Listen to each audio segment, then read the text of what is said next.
Good afternoon, everybody. I'm really honored and thrilled to be here today in our joint roundtable discussion on anti-Muslim racism, Palestine, and white supremacy. My name is Nadera Shalhoub Kevorkian, and I come from occupied East Jerusalem. And every time I come to visit Professor Razack, every time there is a story. So this morning, I wake up to the story of invading Palestinian schools in Saree and in Silwan, the arrest of young kids, the demolition of houses. And those stories are never ending. And I guess our meeting, our gathering today, putting a discussion on an amazing 3 books that are looking at the racial other and at who counts, what counts, and how do we tell the story is important. So we are joined together to discuss really anti-Muslim racism, Palestine, and to center Palestine and white supremacy, an event that is sponsored by the Racial Hub, by UCLA Comparative Literature, College Social Science Gender Studies, and the College of Humanity. And we are really here to learn from and engage with 3 newly published books: Psychoanalysis Under Occupation, Practicing Resistance in Palestine by Lara and Sultan Sheehi, Tolerance is a Wasteland, Palestine and the Culture of Denial, Professor Saree Makdisi, and Nothing Has to Make Sense, Upholding White Supremacy Through Anti-Muslim Racism. 3 very important books that are really taking us to spaces and places that sometimes are invisible or are seen differently, as Saree's book on tolerance that is hiding so many violences, or how psychoanalysis can be used as a mode, as a tool of occupation and, of course, of liberation and resistance. Or when we come to Professor Razack's analysis on really arresting the kids, invading schools, demolishing houses, putting Ahmed Manasr, a 13-year-old, in solitary confinement, which is against the law, against international law, but as Professor Razack tells us, nothing has to make sense, it seems. Is it so? So our discussion will engage the elements of innocence, or the so-called tolerance, racism, racialization, and would look methodologically, theoretically, and analytically into who is silenced, whose pains is acknowledged, whose experiences are written and narrated.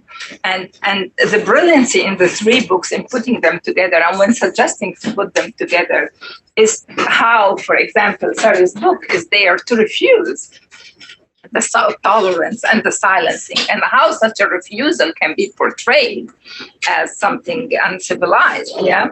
So the question, and how from the trees to the dead bodies to the psychic. So we will be going into different places to understand and to ask, how can a violent project of dispossession and discrimination be imagined? Yeah.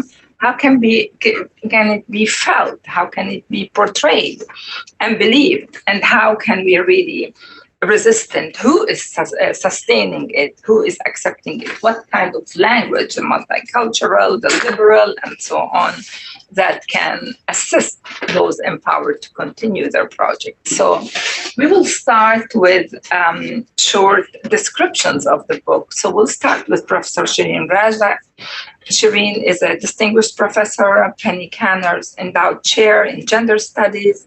She is in studies and focuses on critical race and feminist theories, and her work really includes sociology. Of course, she comes from the discipline of sociology, but critical legal theory, critical studies, gender studies, ethnic studies, American studies, and political science.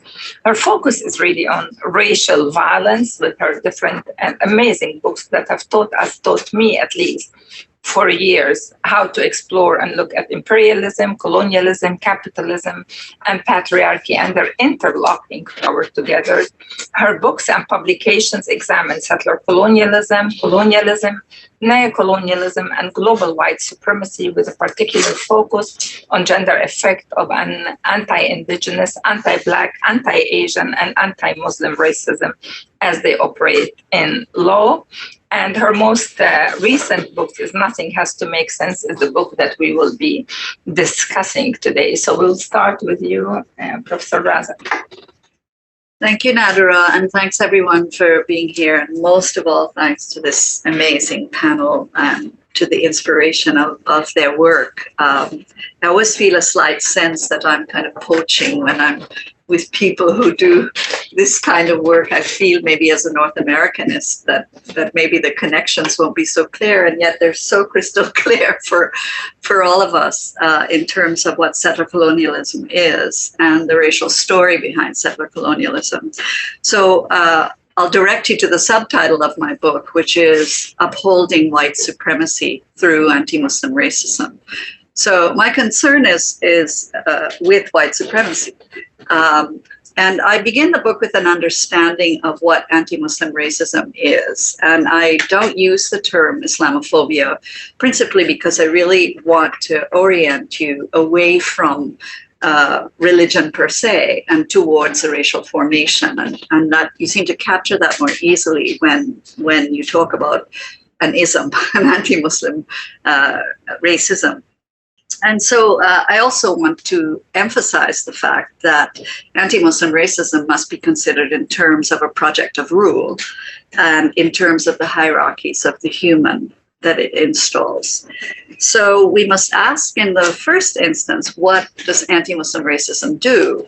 And my answer to that is that it upholds white property interests.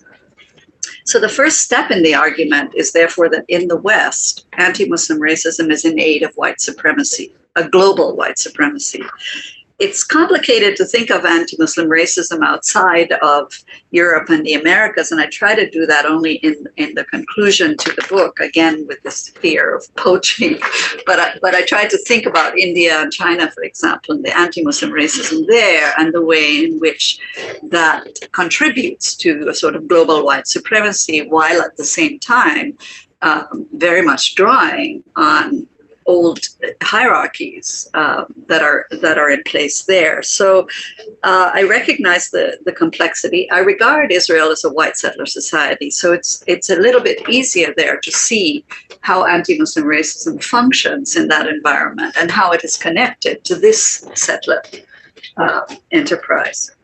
So the race-religion nexus is a crucial one, principally because it's the one that comes to people's minds, but also it is very important to think about this nexus and how it operates. So in the book, I try to unpack three basic points about whiteness, white supremacy, and Christianity. So in spite of the long-standing connection between whiteness, colonialism, imperialism, and Christianity, it's still often presumed that anti-Muslim sentiments emanating from white Christians are somehow straightforwardly religious rather than racial. And I really want to emphasize that this analysis separates racial identity from religious identity. And it really fundamentally misses how a population comes to understand white entitlement through religion. And crucially, and this is perhaps where it really hits onto Lara and Stephen's book and Saree's, it obscures the basket of fears, aggrievement, and desires, the stuff of which hegemonies are made, that collect in and power white supremacy.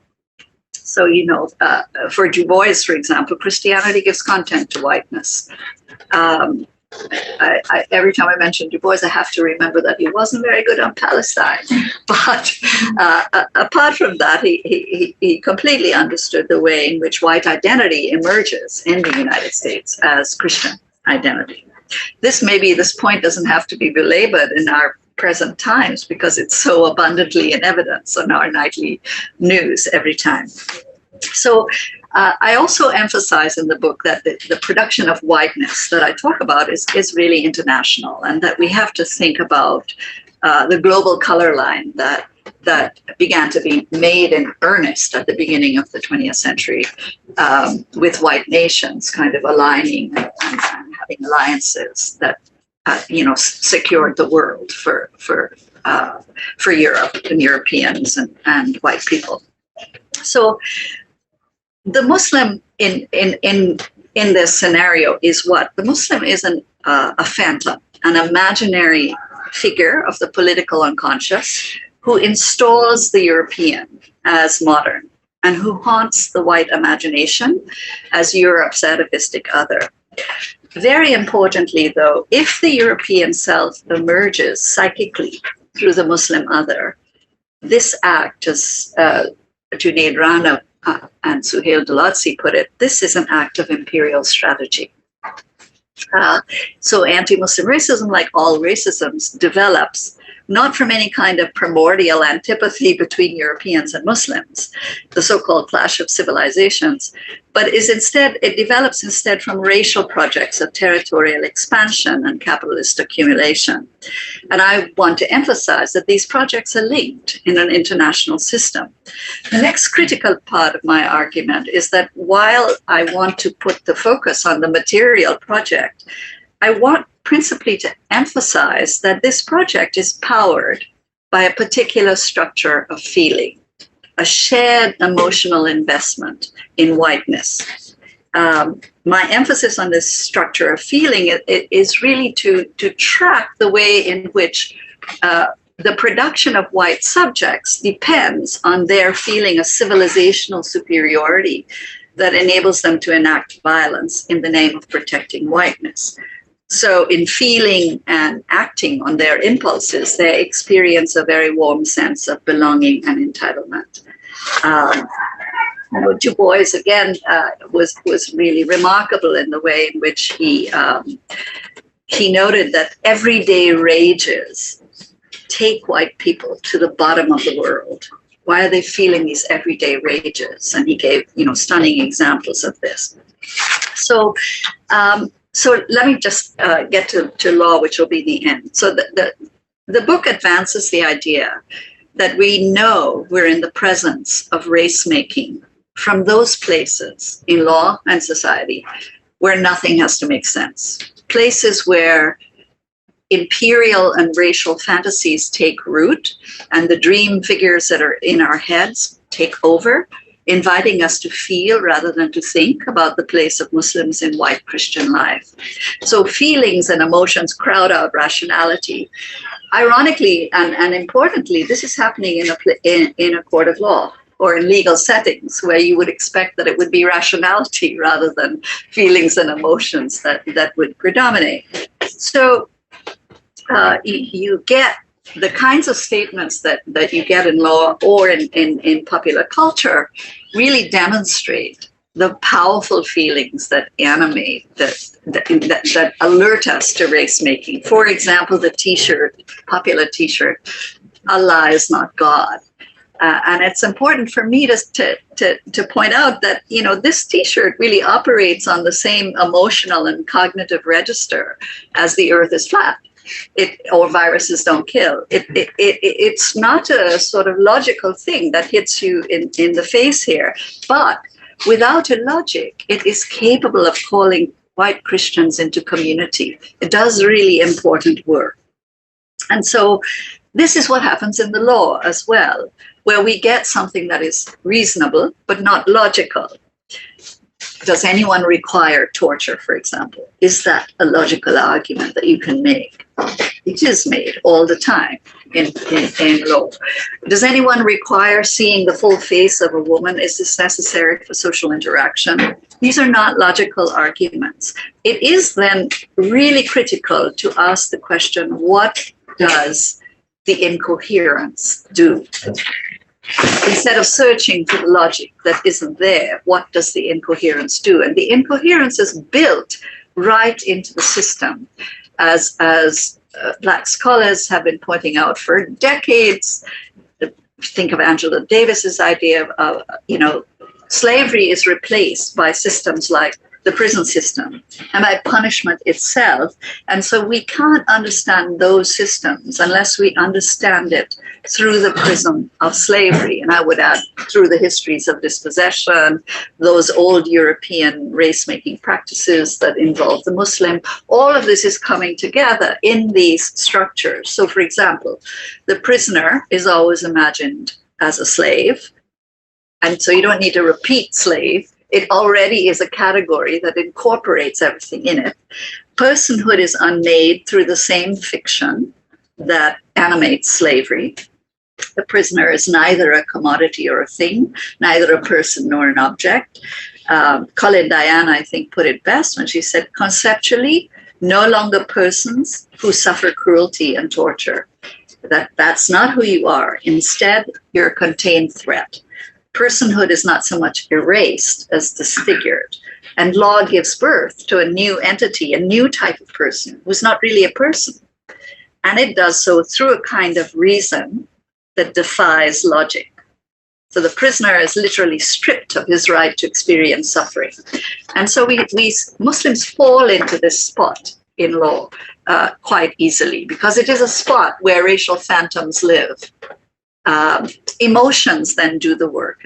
And I actually took my title from Toni Morrison's point, her major point, that when we see incoherence, contradiction, emotional disorder, we know that the legal subject is Black.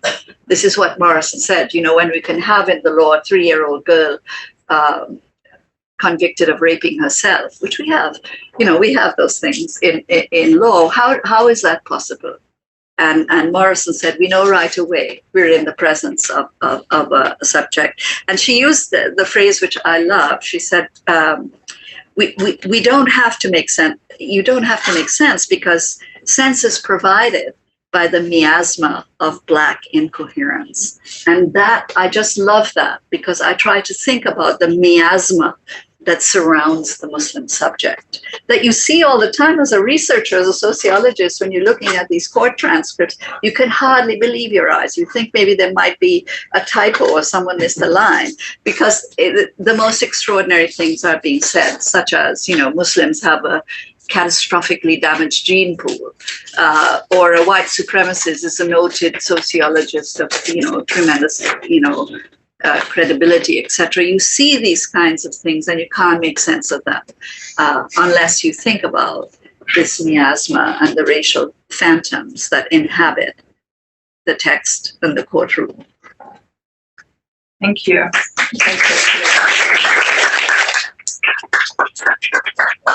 Yeah, the production of the Muslim going to the production of the Zionist. I want to go really to our second book, which is Saree's book, and where we look at, the title of his book, Tolerance as the Wasteland. Before I go, let me introduce Professor Makdisi.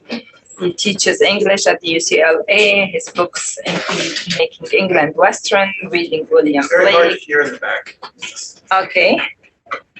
So I'm introducing Professor Saree Makdisi, who teaches English at the UCLA. His books include Making England Western, Reading William Blake, and Tolerance is a Wasteland, Palestine and the Culture of Denial. And after hearing Sherene and the production of the Muslim, I want to take you to places whereby we're centering Palestine, and all what comes to my mind when nothing has to make sense is the demolition of the Yusfi cemetery close to my house in the old city.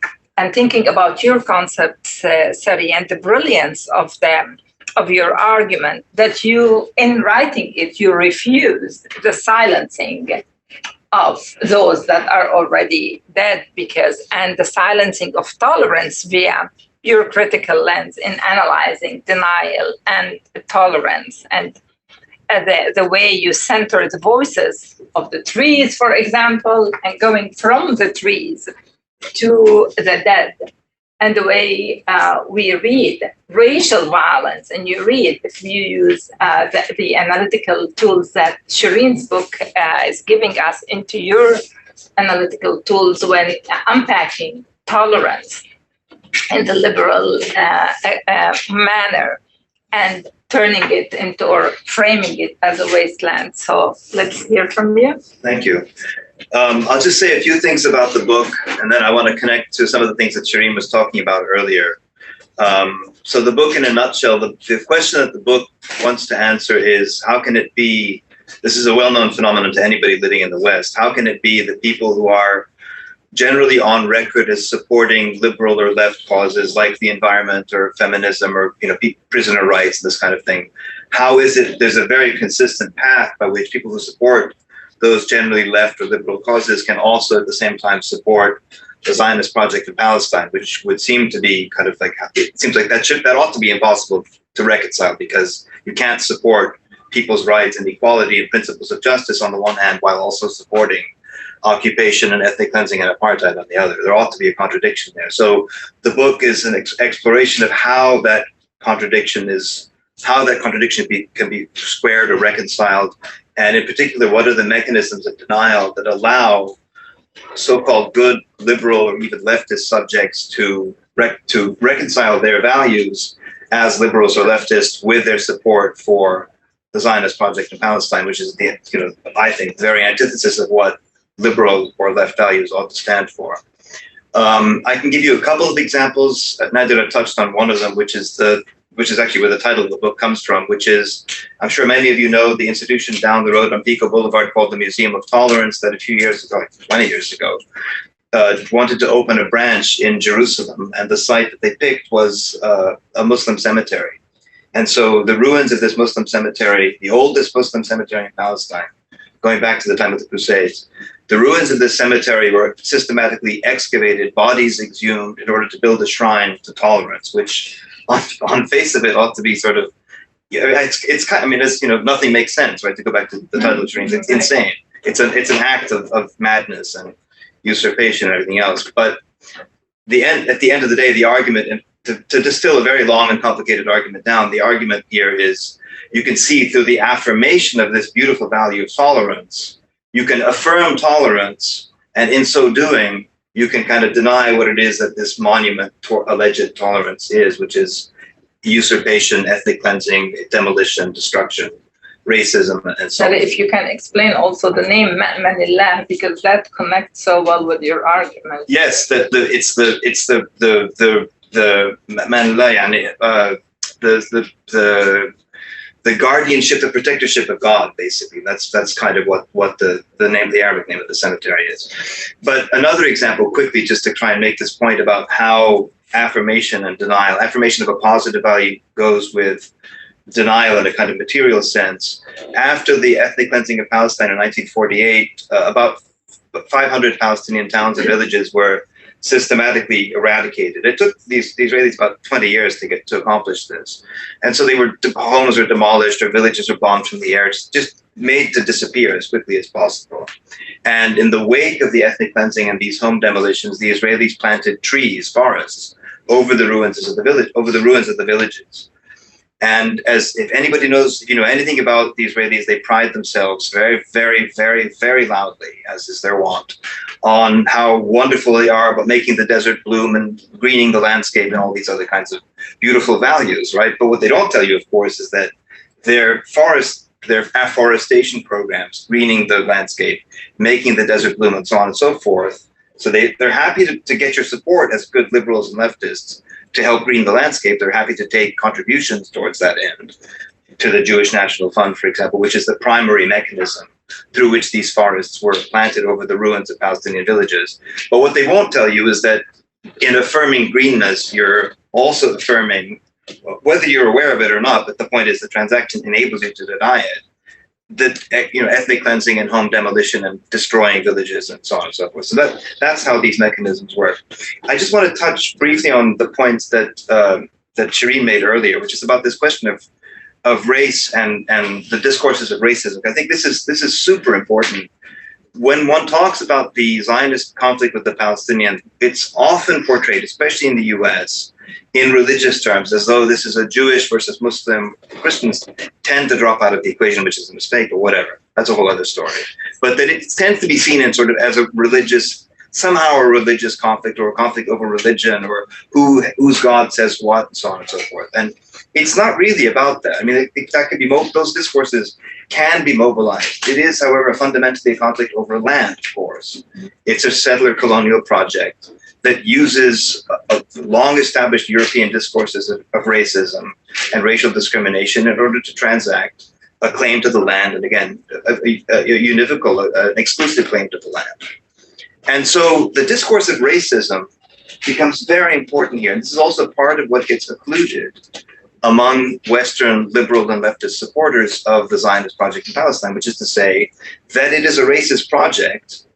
Remember, famously, the UN General Assembly declared Zionism as racism, and then one of the first things that had to happen in the build-up to the Gulf War in the early 1990s was that I think it still is unique that the UN reversed itself and kind of annulled that previous declaration, but that there is a component of racism to what's happening, what has been happening in Palestine from 1948 onwards tends to get occluded.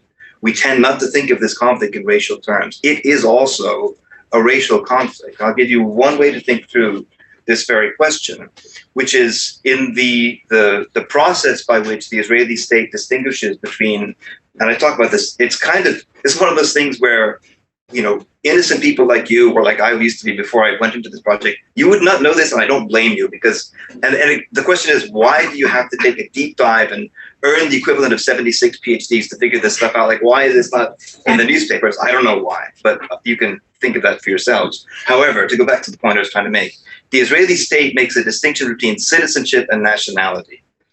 And so what it does is it distinguishes citizens from the moment of birth, and it accords citizens a national identity, what it calls a national identity, which is to say, if you're a Jewish citizen of the state labels you as a Jewish national, and it enters you into the population registry of the state as a Jewish national. The important thing here is that rights, all kinds of rights in the Israeli state, above all access to land, but other rights too, they go not with your citizenship, which doesn't really matter as far as the state is concerned, but rather with your national identity. Meanwhile, Palestinian citizens of the state, of course, they're not Jewish nationals, so they're given a different set of national identities, and they're given citizenship rights, but the citizenship rights are trumped by national identity. I know this sounds complicated. The point is, it is kind of complicated. It's not that complicated, but it's sort of like, why can't they just come out and say what it is? Like the South Africans did it in their system of apartheid. They just said, boom, white people have this and black people have this and everybody else has this. Just they made it very, very clear. This is the point. In a state that is always trying to transact racism through denial, it's never going to come out and say, although that's beginning to change. And I'll stop by coming back to that. It's beginning now to say these things, but it didn't used to for the previous 75 years of its existence. The point is that these things they're hard for Western liberal subjects to track because citizenship versus nationality, these are different legal systems. Like who has the time and patience to track these kinds of things? It takes the patience of a scholar and somebody who's a nerd at finding these things out, and human rights people. But like normal people, nobody's going to go into this path, right? But this is how the state itself transacts forms of racial discrimination among its own citizens. Like what goes on in the occupied territories is much more obvious, but I'm talking about citizens within the territory of the state itself. Why is this important? Because if you want to understand what this distinction is among and between national forms of national identity as established by the state itself, in terms of international law, those are racial groupings. That's what they are. So the state may say, well, this is a Jewish nationality, or this is an Arab nationality, or a Christian, or whatever, Circassian. They have all kinds of other nationalities. The one that really matters is Jewish nationality in the terms of the state. In the mechanisms of international law, above all, the International Convention on the Elimination of All Forms of Racial Discrimination and the Apartheid Convention, which builds on that convention from the 1960s, those are all forms of racial discrimination because they track the existence and proliferation of what international law recognizes as racial groups. That's the category that matters. So we come back again to the point that Sherene was making earlier. This is a discourse of race, racial discrimination, racism, and so forth. That's the way we have to understand what's happening. I'll just stop by saying, if you're following the news at all in the past, I don't know, 5 months or so, even less, 4 or 5 months, the Israeli state itself has recently, and especially with the present government, been making much more explicit the forms of racial discrimination that it's pursuing. It's no longer this kind of, I don't know how to express it, but sort of denying and masquerading and mystifying what it's up to. No, it's saying, no, this is the nation state of the Jewish people. That's what it says. It passed a law to that effect in 2018, making explicit many of the forms of what had been previously implicit forms of discrimination within the body of the state. And it says, as the new government, when it came to power, it says that the Jewish people have an exclusive right to all of what we consider to be historical Palestine, that is to say, today, the Israeli state plus the occupied territories at the West Bank, East Jerusalem, and Gaza. Literally, that's what the government says, an exclusive right for one people that constitutes about 50% of the population of the territory over which the state exercises its power. Well, a state that gives exclusive rights to half of its people, and of course, by definition, denies the other half of the people those rights, or any kind of rights, really. You don't need me to tell you what kind of state that is, but it's not a democracy, right? So I'll stop there.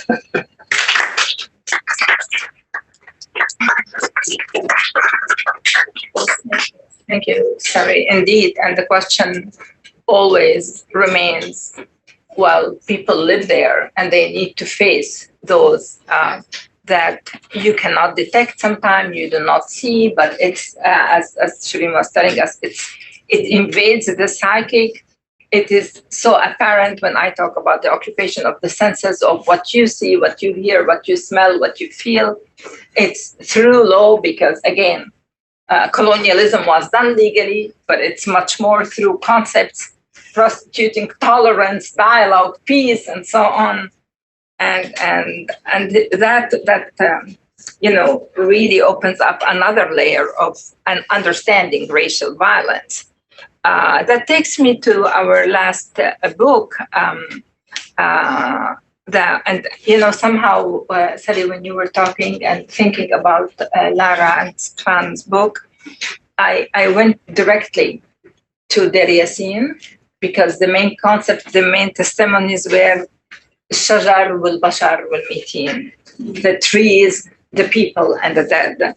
So turning Palestinian into Hayez Imati, into a space of death, of that. And the question, so how, by the end of the day, how do you deal with this racial violence? Yeah. Oh, and are we, Loubna might talk more about it, are we really engaged with the race and racism? Because usually we do not go there. We use different language to analyze Palestine. So I want to go to our next book and next speaker. I'm introducing Professor Lara Sheehi. And Lara is an assistant professor of clinical psychology at George Washington University, a professional psychology program where she is the founding faculty director of the Psychoanalysis and the Arab World Lab. Lara's work takes up decolonial and anti-oppressive approaches to psychoanalysis with a focus on liberation struggle in the global north and south. And I think that you've seen her activism, amazing activism, the past couple of years. She's the co-author with Sultan, our dear friend, Psychoanalysis Under Occupation, Practicing Resistance in Palestine. And that just won the Middle East Monitor Palestine Book Award. And Sultan Sheehi is a Sultan Qaboos Professor of Middle Eastern Studies in the Asian and Middle East Studies Program, and the director of Asian and Pacific Islander Studies Program at William and Mary, Virginia. He is also the director of the Decolonizing Humanities Project. Professor Sheehi is the author of 5 books and numerous articles. And again, he's really one of the very main anchors for discussions in the Arab world in the past 5 years. His most recently, his book, the 22 with Lara, but also his book on Palestine and camera, Palestina, photography and displaced history, co-authored with Salim Tamari and Assam Nassar. It's with California University Press. And we are now co-editing together a special issue in state crime on settler colonialism as state crime and abolitionist perspective. And we hope to have it in 2023. So, ahla wa sahla fikum. And I think that we want to go to their book because really the book tracks something. It takes us to another layer of analysis where the appearance of settler colonialism as a psychologically extractive process, embedded in Fanonian analysis. Really, the book critically engages with liberation psychology, with decoloniality, and centers the work of Palestinian clinicians. And this is what I love about the book, right? Palestinian clinicians and Palestinian patients. It brings to the forefront pain, power, resistance, sumud. It's really, I feel the discussions around the book, around their staging of the concept of nafs, of soul, of soulhood, is important. It's a revolutionary, military, and critical book that I'm happy that we can hear you more and learn more about your insights and your analysis. Tafaddalu. Islamu, thank you, Nadera. Lara and I did an interview with Nadera this morning, and I told Lara, I said, we just need to have Nadera talk about our book, and I'm good. So first I want to thank Sherene and Nadera and everyone for making this happen. I really appreciate that. And I just want to give visibility to the fact that I'm going first because I'm going to take the hit after following these three. It's very hard act to follow. It's quite intimidating. So thank you all for having us. I think, what I was hearing, and I've read both Sherene's and Saree's book, and, what I think our book is sort of, it serves as sort of a diptych or maybe a triptych. It's where if they're talking about what you said, what does incoherence do, and maybe I'm hearing from Saree is how contradictions produce meaning within an ethno-nationalist state, right? And sort of, or liberal discourse. We are thinking about, we want to first understand and front that within the seams of contradiction, within the seams of incoherence, that is the light where the racialized folk live. And they don't live as a secondary process. They live as the primary material, which is the material of violence for the settler, but it is the primary material of what we would call, for following Nadera's work, Palestinian life and Palestinian livability. So we want to sort of dive into that seam, which it's really not the seam. It is Palestine. And the settler colonial logic, frameworks, infrastructure, and structures are actually veneers laid on top of that primary life, trying to re-engineer reality, right? This sort of psychotic, processing of the native, of the colonizer thinking that they're native, and in order to do that, to completely eliminate the native. So that's where we start. We want to understand that there are these mechanisms of denial, and that suffering is generated by this relentless violence of the settler colonial system, and that this liberalism, for example, might legitimate that suffering. But we start actually at this primary place, this seam, which is called Palestine, and the lives of Palestinians. So we want to flip. What are the things that we think about when we think about settler colonialism? We have to think about the indigenous folk first, and everything else secondary. And so what we do in our book is we engage in conversation, not necessarily with Palestinian patients, but with Palestinian clinicians. And these clinicians are largely classically trained, right? So when we talk about psychoanalysis in the global South, everyone's first, everyone with a critical mind says, all the shitty things that psychoanalysts have done in the global South to pathologize, the colonized, and they think about alternative forms of psychoanalysis, right? Sort of like Stefano Pandolfini's book, great book, for example, kind of like an indigenous, mufti psychoanalysis, right? But we're not thinking about that. We're actually diving into this group of folks who are actually classically trained, right? So I'm thinking, I read recently Catherine McKittrick's Dear Science, which I love, and so that's kind of a bug, so a bee in your ear you can't get out, right? So just thinking about her approach to science and how Black bodies asymmetrically fall upon science, right? So what she thinks about, I think what I recognize this intersection between that work and ours is that we approach psychoanalysis not as a science, but we approach psychoanalysis as a mode of knowledge production, right? A mode of knowledge production being done on the ground by Palestinians, but also a mode and set of practices and theories that also tap into certain forms of knowing, right? Because psychoanalysis has a particular attunement to affect, right? So these clinicians are producing knowledge as sort of, people giving meaning to affect. And we know that affect, it comes from an embodied experience. So we listen to these clinicians and how they produce knowledge through making sense of the affect, what we can call like affective materialism. That is, affect tells us about something that is actually going on that science might intentionally block out or miss or whatever, right? And so when you think about this embodied experience, when you think about affect as the sign of a place, a signpost telling us where to go, it allows us to dig deeper into what Bolas calls the unthought known, right? That which is everything everyone already knows, but haven't fully put language on it yet.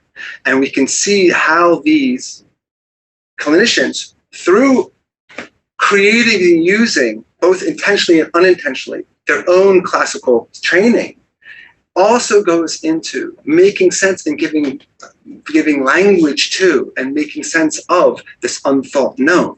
And the unthought known is that what is denied by the whole global, well, not the whole global, because the whole global world knows that Palestine is the summer colony, what is denied by settler colonial structures and their allies that enable them. Right. So what we want to think is we want to elevate and listen to and engage with these Palestinian clinicians. It's hard to, this is why I love working with him, and also it's hard to follow. So let me just pick up where he left off. I think this is the way that it links up with the books here about, in doing so, we trouble the logics of settler colonialism and white supremacy at the same time, right? Partially because, and this is the clinician in me speaking, it's about seizing the method of psychoanalysis towards liberatory ends. And the way we do that also is troubling where psychoanalysis starts, where it's generated, where the knowledge production of psychoanalysis happens, and through that also, when is it displaced? When does psychoanalysis as a method and a practice never see that psychoanalysis is actually happening, right? So when we talk about psychoanalysis and the clinicians in the room, and a shout out to my students also who are here who are trained in psychoanalysis, that you're never trained to think about psychoanalysis as happening in the global South as an indigenous practice. It's rather an import or an implant, or perhaps, you're making your own version of it. By seizing the method of psychoanalysis towards liberatory ends, we also are sort of refusing what Sherene was talking about, how hegemonic thinking and theories are mobilized through affect. We're turning it on its end and saying, what would it mean, especially in training clinicians, to use that affect to reject what Fanon might tell us are confusion-mongering aspects of the clinical work, right? What does it mean when an indigenous subject knows and refuses also the subjectivity that is trying to be imposed on them through clinical training? In the context of Palestine, when we're talking about the structures, we're also talking about training facilities. What if those training aspects, the methods, the channels of training clinicians are also outposts of settler colonial logics. It's not just to innocently say, oh, you will, psychoanalyze your patients in this particular way. It's also about producing certain types of clinical subjectivities. And those clinical subjectivities are ideologically misattuned on purpose, right? You don't hear, it becomes seamless. Talk about the seams. It becomes seamless because that is the actual point.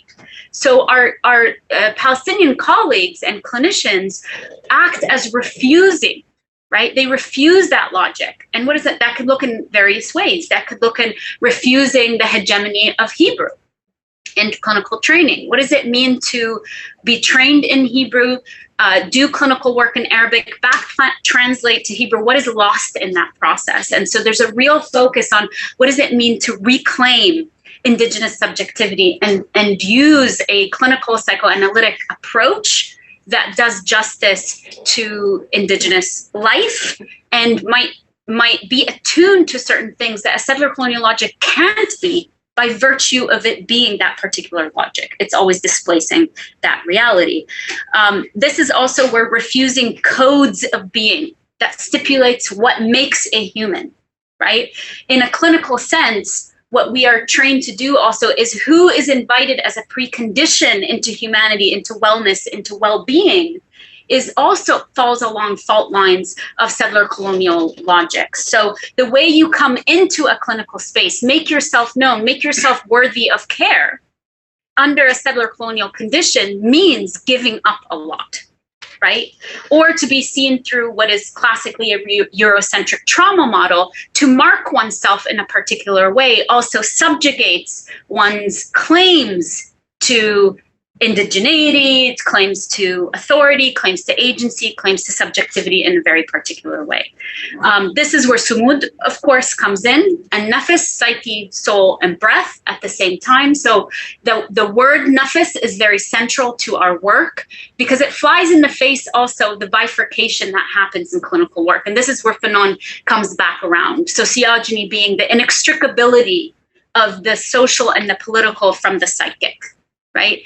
In conceptualizing nafis, that both the soul, the psyche, and the breath, Palestinian clinicians and their patients show us how these things cannot be unlinked from each other, right? So there is no separation between the clinic and the street, especially if you're sitting in the clinic and tear gas is flowing into the room. The absurdity of disconnecting the two. It doesn't, but this is what you were saying, Saree, is that you would think that there's a contradiction in that. But what a Eurocentric psychoanalysis asks of people to do is look at the gas coming in as a symptom rather than as an actual fixture of settler colonialism.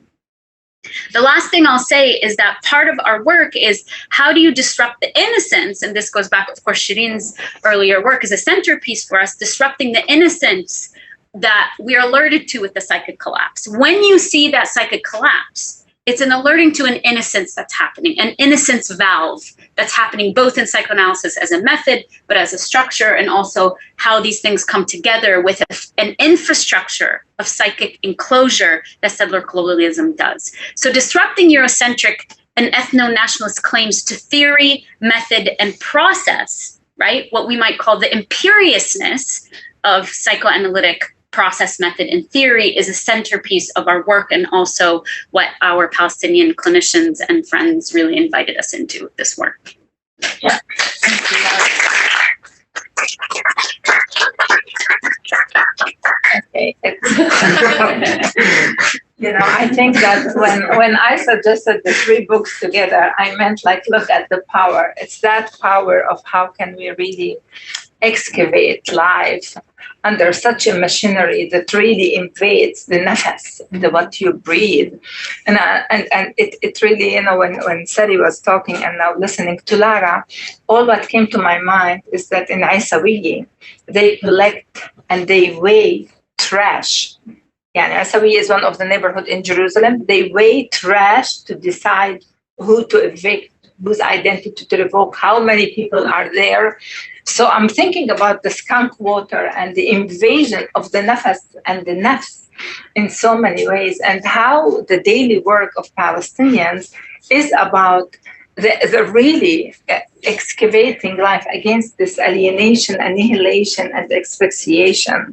And that takes me to our last speaker, and I'm so happy to introduce Loubna. Professor Loubna Qutami is an assistant professor in the Department of Asian American Studies at the University of California, Los Angeles. And I think that we met when you were my student here at the law school at the UCLA. So now to see your name in those emails that are packed with activism, opens my heart to so much love. So Loubna received her PhD from the Department of Ethnic Studies at the University of California, Riverside in 2018. Her research examined transnational Palestinian youth movement after the 1993 Oslo Accords through the 2021 Palestinian uprisings. Her work is based on scholar activist ethnographic research method.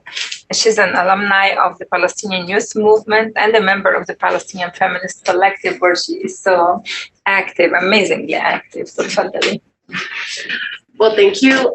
Thank you, everyone. Thank you so much, Nadera, for your kind words. And I'm feeling a bit intimidated, but also really excited to be on a panel with you, as well as everyone else. Thank you, Professor Sheehi and Razack, for inviting me. And everyone on here are people that I really respect and admire, not just for your scholarship, but just for being incredible human beings. I'm a little bit nervous, so I'm going to read a paper, but hopefully my thoughts are coherent, keeping in line with the themes. All right. There are some matters that have curiously occupied my thoughts in the recent period. They are concerned with what it means to produce liberatory scholarship and teaching pedagogy on Palestine. From my location as a Palestinian Arab guest on indigenous lands, Turtle Island, a junior woman scholar of the U.S. Academy situated within the fields of Asian American and ethnic studies, and a scholar activist who draws invaluable lessons from transnational youth movements as the theory, method, and stuff of Palestinian freedom praxis. Like so many, I came to ethnic studies believing in the promise of a different kind of university, one where decolonial and resistant scholarship and teaching pedagogy could breathe freely and turn into new life forms and lifelines. Early on, I thought of ethnic studies as an intellectual site of refuge, where I and other Palestinian thinkers could protect ourselves from, defy, and wait out the insidious forms of Zionist discipline and punishment normalized as a given in many other fields. And yet, even as ethnic studies has offered me and so many others reprieve, the breath we take, as Lara and Esteban's work reveals, is centrally a part of our individual and collective selfhood, is always cut short, constrained by the liminalities that exist in the very place which otherwise regards itself as a liberatory knowledge-making and political project. I don't mean to suggest here that ethnic studies is not that. The boundless fervor of free thought, expression, and refuge and refusal does permeate here in ways denied to scholars and students of other traditions. Yet I bring the uneasiness of taking the ethnic studies project as a liberatory given into question, precisely because I am painfully aware that it operates within and is institutionally secure by means of institutions, the US University and Academy, sites that have always been co-constitutive of and complicit in projects of settler colonialism, racial chattel slavery, imperialism, and global white supremacy. To be conscious of what the Western University and Academy have been, if not continue to be, to Indigenous, Black, refugee, migrant, women, working class, queer, and trans folk, and third world peoples and geographies, forces the scholar of Palestine to expect, even as we reject, the ruthless forms of suppression of thought, expression, and pedagogy we face in our scholarship, teaching, and by sheer fact of being present in this space. Indeed, Palestinians cannot feign surprise when denied our truth within the academy, when it is precisely, as Said once described it, a permission to narrate that has long been denied to us by design of Zionist settler colonialism and its interface with global projects of white supremacy, racial capitalism, and imperialism. Yet even in preparing ourselves to expect punishment, erasure, and discipline within the academy and university, to experience it within ethnic studies is a painful reckoning. It is painful because it replicates a condition where Palestinian truth is subject to settler colonial evisceration and racial colonial captivity and carcerality, a reproduction of the physiological process of erasure an enclosure that transcends the land of historic Palestine, operationalized for those of us in exile through the epistemic banishment and violence Palestinians face in global historic registrars, world maps, and discursive regimes. It is confusing because this kind of authority still holds a capacious power to displace, expunge, and hold us captive in our very homes of so-called anti and decolonial thought and praxis within ethnic studies. It does not make sense, as Sherene Razack attests, and yet it still is. I open with these remarks to explain a felt phenomena that the scholar of Palestine within ethnic studies navigates on the day-to-day. This phenomena is shaped by the myriad forms of discipline, erasure, and punishment that we are up against intellectually, methodologically, politically, and institutionally. The books we are discussing today hold the power to explain causality for this phenomena, from historical, theoretical, cultural, material, political, psychoanalytical, and legal vantage points.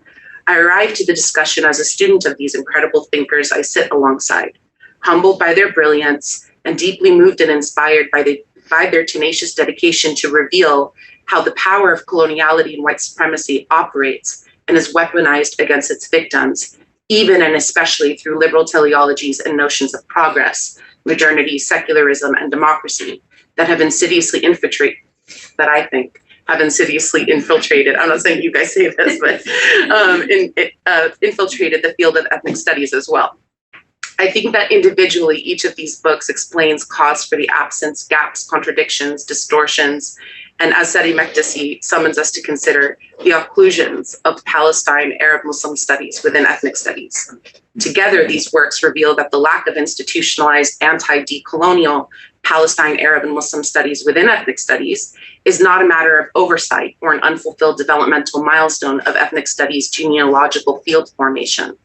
Rather, these works together show us how power is instrumentalized to not only exclude, but conditionally incorporate Palestine, Arab, Muslim studies, and subjects in ways that upholds the co-constitutive relationship between coloniality and liberalism.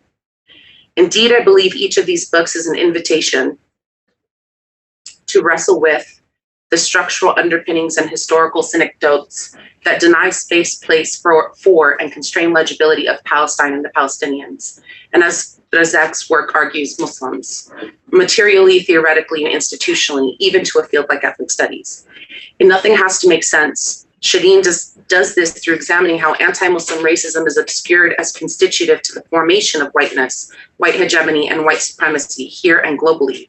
As she illustrates, the category of Muslim is non-legible as a racial category, a problem that at its core curtails a historically grounded structural analysis of race-making originating in Christendom and imperialism, and the ways in which anti-Muslim animus holds the power to mobilize actors of both the far right and liberal positions, which reinforce their positions with one another to form the category of whiteness.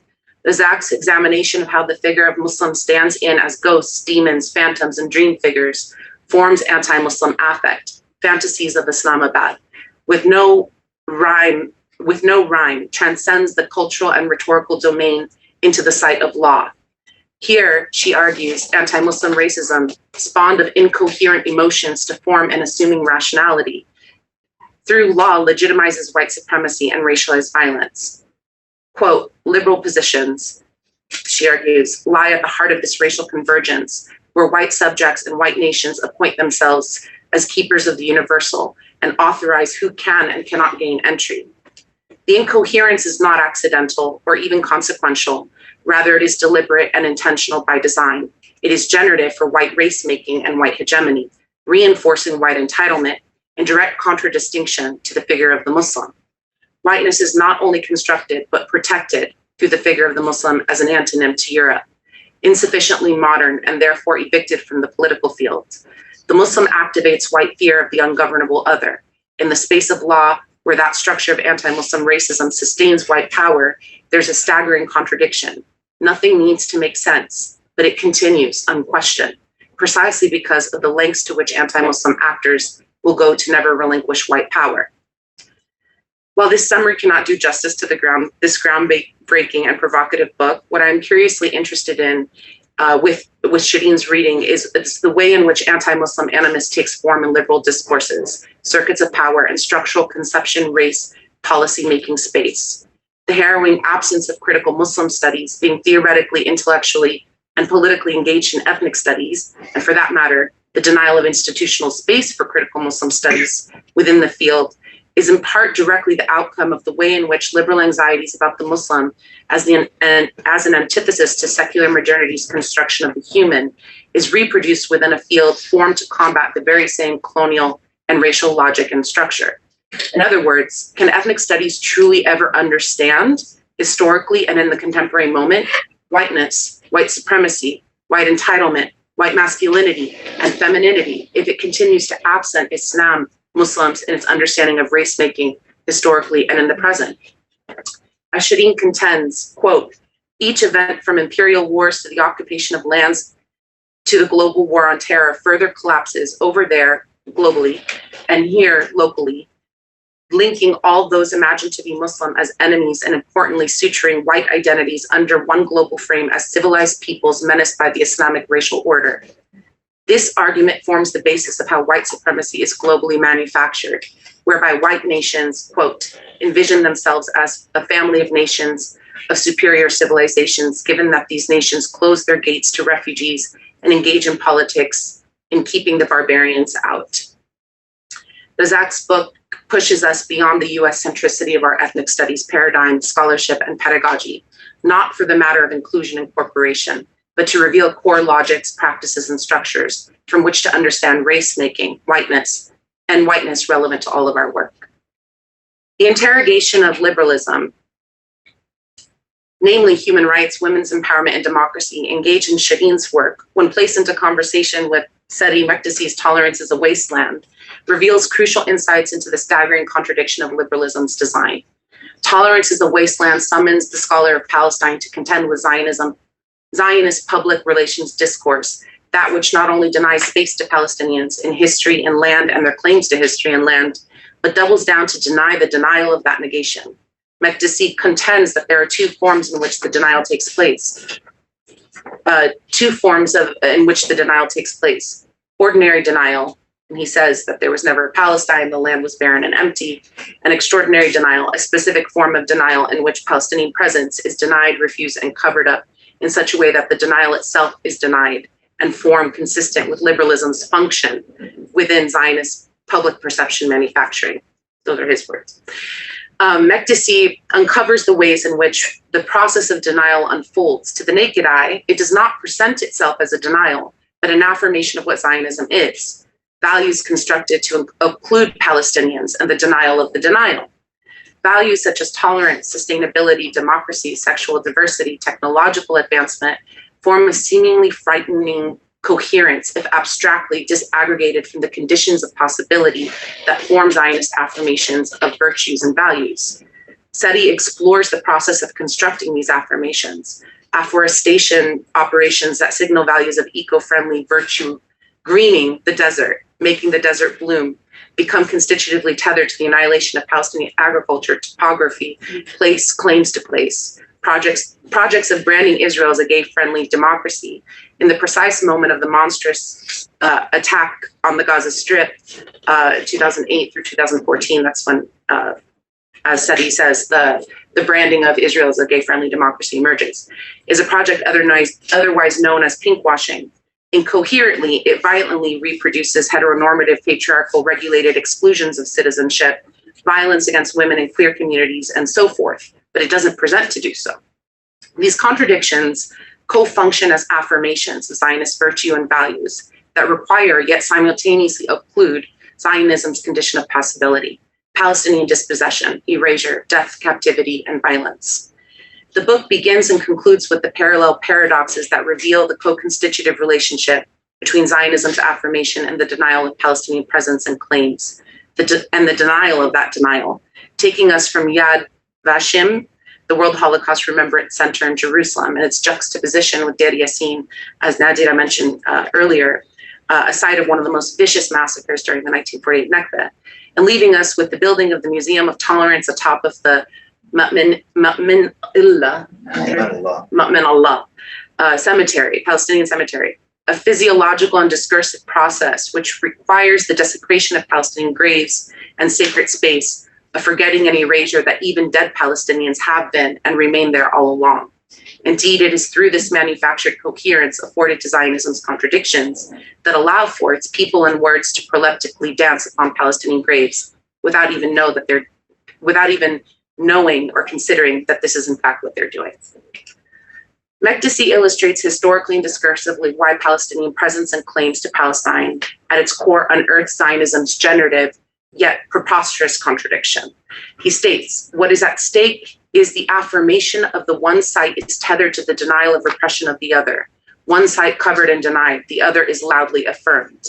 If the same is true in the intellectual realm, which I think you argue it is, then it is of no surprise that an assertion of Palestinian truth, experience, history, narrative claims, and attachments to Palestine within the US Academy, even within ethnic studies, invites ruthless censorship, surveillance, and repression campaigns that even tend to deny themselves as being just that. In ethnic studies classrooms, where the field teaches us to engage theory, ideas, history, and discourse from the vantage point of the oppressed, there exists a flagrant contradiction when we are bullied to speak of Zionism's virtuous aspects, revered values, precisely because they require denial and suspension of Palestinian life and narrative. To me, Makdisi's work not only reveals how liberal teleologies have seeped into the ethnic studies arena, but also how the manufacturing process of Zionist affirmation as denialism that makes it so that it is not only allowable and unknowable, but also normalized. So that in the end, when Palestinian truth is affirmed, its advocates regularly accuse us of negating Zionism's virtue, alongside levied allegations of being anti-Semitic. Can thoughts that dangerously question the power of authority ever emerge out of comfort? If not, what is the additional risk that accompanies penning them to paper or uttering them in a classroom? And how does affirmation as denialism recalibrate the pedagogical structure to the learning?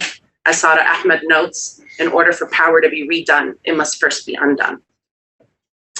If one common analytical framing links these three works, it is the appraisal of generative yet seemingly incoherent contradictions that Zionist liberal colonial doublespeak naturalizes. Lara and Stefan's psychoanalysis under occupation not only deconstructs, but offers weak reposts to the Western colonial liberalist and universalist ideals manifested in what they regard as ideological misattunement, as a governing regime for making sense of and knowing Palestinians, their consciousness and psyches on both individual and collective levels. In the tradition of decolonial psychoanalysts, such as Fanon, Sheehi and Sheehi foreground, I'll just say Lara and Stefan, foreground Palestinian decolonial psychoanalytical approaches to challenge the notion of psychoanalytical innocence, of well-meaning, as they put it, well-meaning do-good liberal clinicians who believe they can remove themselves from settler colonial logics, approaches, and ideologies.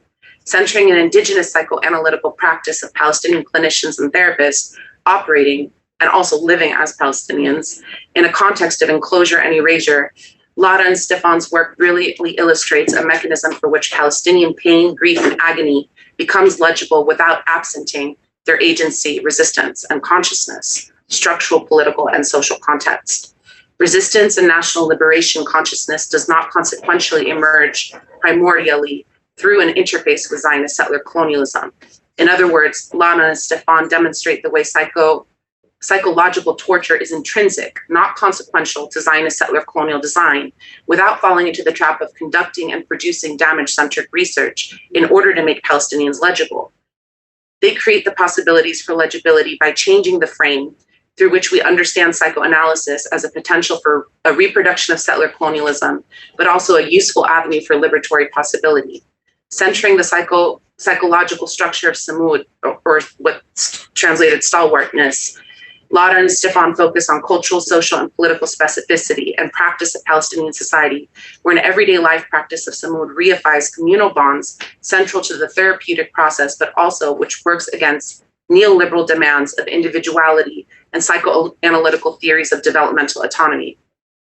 Building upon Nadera's work, the notion that psychopolitical power, which emanates from sites of death, generates collective psychosocial embodiment of everyday resistance, Lara and Stefan reveal how clinical practice, these are their words, clinical practice and livability function as various forms of samud against the grain of non-structural and apolitical analysis shored up by international mental health discourse, psychological diagnostics, and Zionist ideological negation. I'm almost done. I'm sorry I'm taking so long. At first glance, in the value of psychoanalysis under occupation is that it takes us into the psychoanalytical world of Palestinian clinicians and therapists and their clients, because we read a few case studies throughout the text, and helps us make sense of the interiority of asphyxiation and suffocation Zionist settler colonialism and its enclosures cost for Palestinians. But a closer read reveals that Palestinians exist as complex full persons navigating the everyday struggles of life, including patriarchy, suppressed desire, grief, and more, as it intersects, is shaped by and revealed in the broader structures of occupations, captivity, and erasures, structure and process. What Lara and Stefan offer us is a lucid theorization of how even when the occupation enters the room of a practicing clinician and the interiority of a Palestinian psyche, Palestinian conceptions of nefis, that is breath, psyche, soul and breath, is simultaneously shaped by a profound embodied consciousness of indigenous resistance that challenges the splitting, isolation, and alienation of the interior and exterior worlds of Palestinians and their individual and collective belonging to one another and their land, that which the occupation intends to sever. Lara and Stefan invite us to consider, yet again, what an embodied decolonial feminist methodological research approach looks like in practice. They state their political commitments to Palestinian liberation early on, and the methodological and analytical ethics that inform the relationship making and sustaining research process. But more importantly, they reveal that to make Palestinians legible, even within liberal circuits of power and influence, like in ethnic studies classrooms, does not require a reduction of Palestinians to pure victims or pathologization of the Palestinian psyche. Rather, it requires a centering of Palestinian nefis, both the self and communal, and samud as a social, cultural, and political practice of not only resistance, but of revolutionary self, collective, world meaning and future making and understanding. And to be reminded that there is a way, indeed there has always been a way, to teach and write about Palestine to a Western audience without centering their damage is central to upholding, perhaps even restoring, the project of ethnic studies and shifting it away from the liberal logics that animate Palestine's exclusion within it.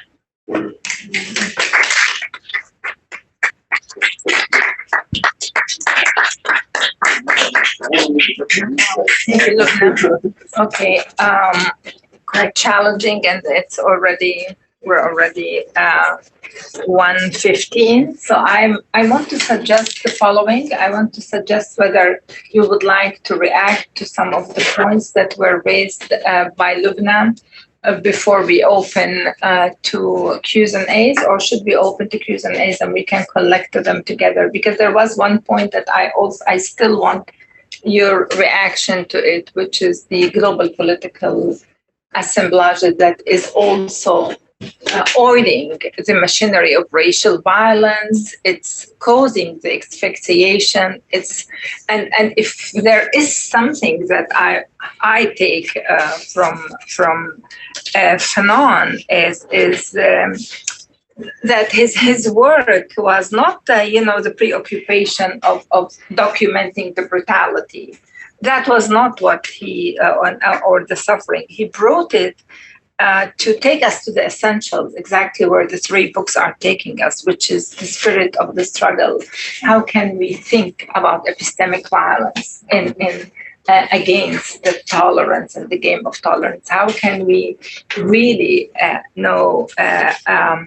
take it into the nafs والنفس when حرقوا أنفاسنا وقطعوا أنفاسنا, that they took our breath is something that is there, and how logic, Fanon told us clearly, and logic doesn't work in colonial settings, so nothing has to make sense. Is it really? So the question is how the global political power is allowing all what we see today in Palestine against the street, against over the black body, because the only way that the black, Fanon in Black Skin, White Mask tells us clearly the only way to survive as a black body, and I would say as a Palestinian, and I would say as a racial other, is to be white.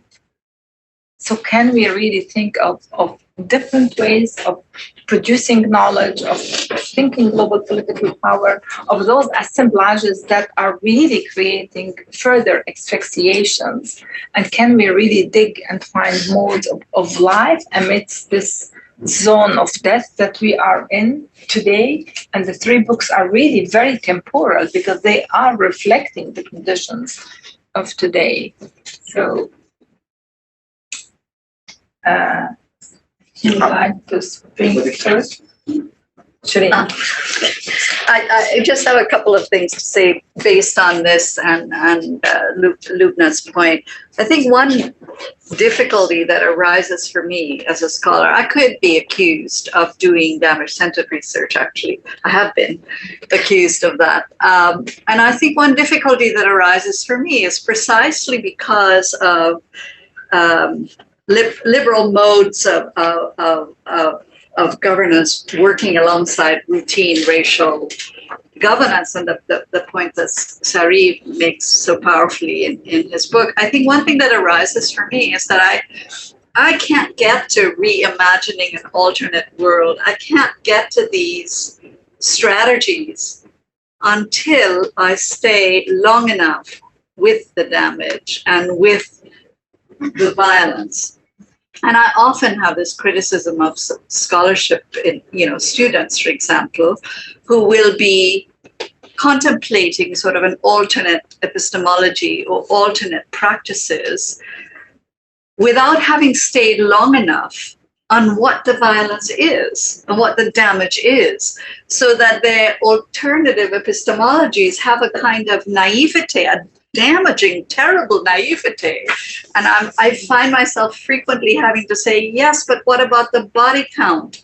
Yes, but what about, and with Palestine, and as you so powerfully point out, my goodness, you have to keep saying things like, yeah, a museum was built on the bones of a cemetery. Yeah, there is bulldozing. Yeah, there is this routine killing, because actually that stuff never penetrates consciousness. So you find yourself having to spend an extraordinary long time on this. And that for me is I haven't been able to sort of navigate that successfully, because I hear it when critics tell me that I'm doing damage-centered research. I feel like, well, it is a polity of imagination, because sometimes I can't dig myself out of the damage. It's very true to imagine an alternate world, but still that really worries me. And Nadera's, you're trying to think about the sort of global landscape and geopolitics. I just think about the circuits of the infrastructure that enables this global white supremacy to work, the circuits along which it travels, and think about how to disrupt that. I'm thinking of the way in which these Muslim phantoms that I talk about are everywhere.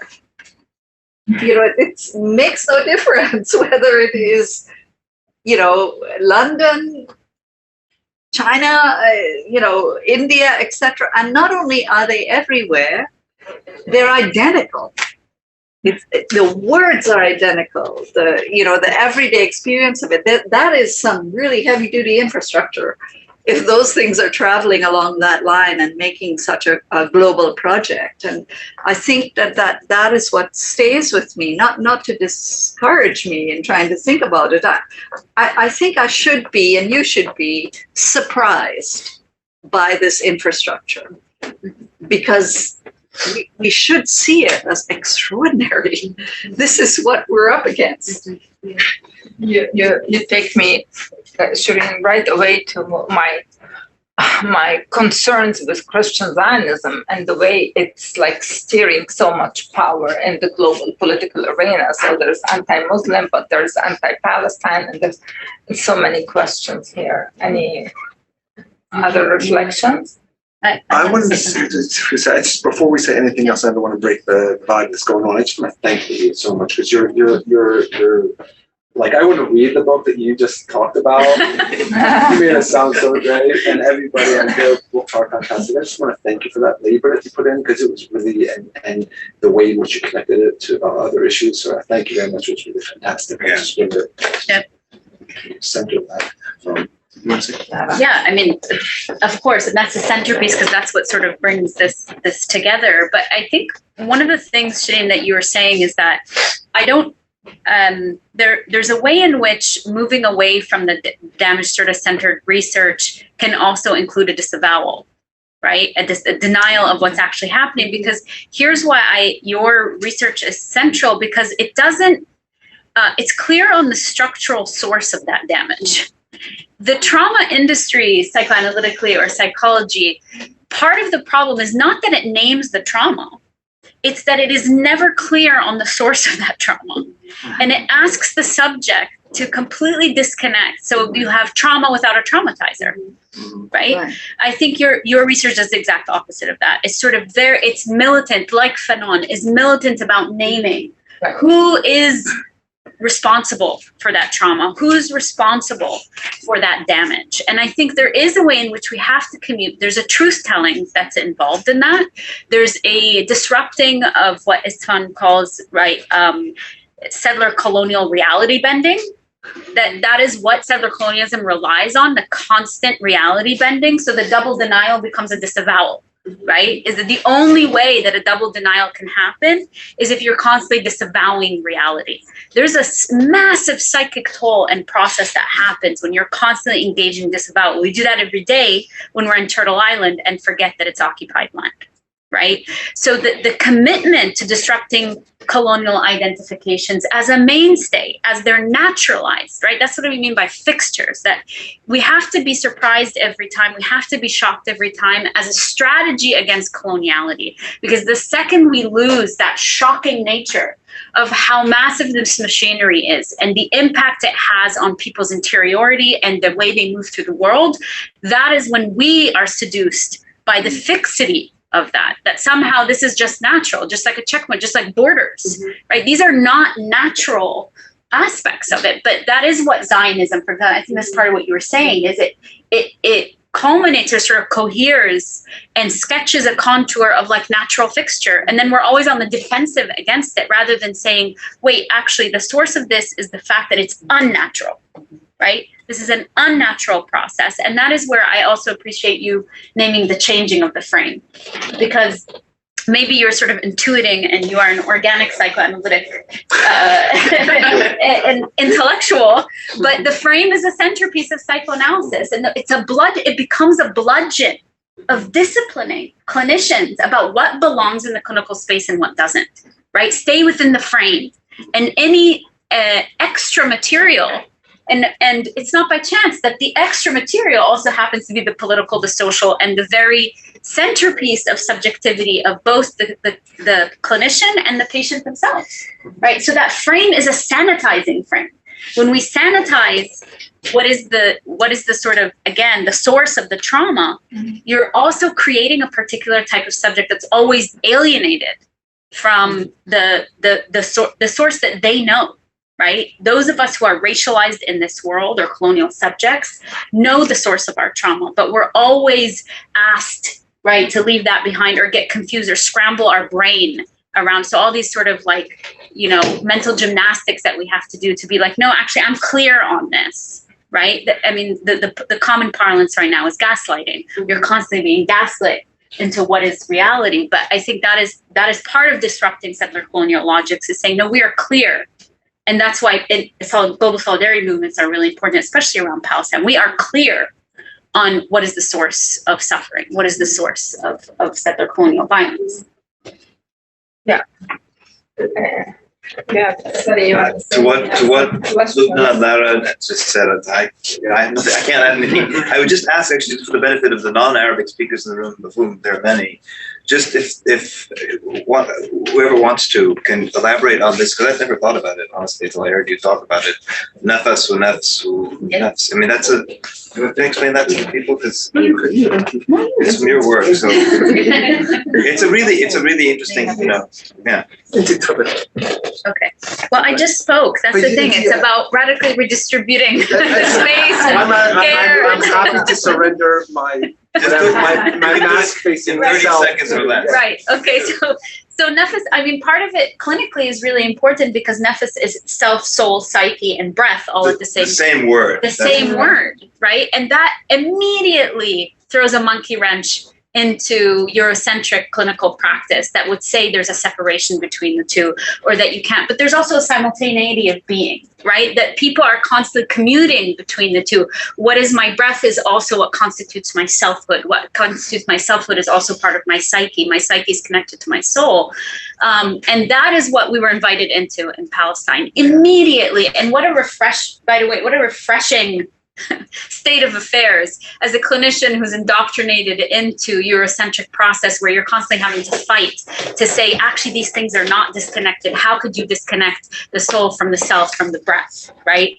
And not the least of which, of course, in the context of Turtle Island, and we talk about breath and we talk about I can't breathe, right? What does it mean to be constricted in terms of breath as also in terms of self and movement? And who has space and who has access? You brought in access. So all of those layers together, I think, just immediately show us that there is an indigenous knowledge of self that commutes between all parts of being.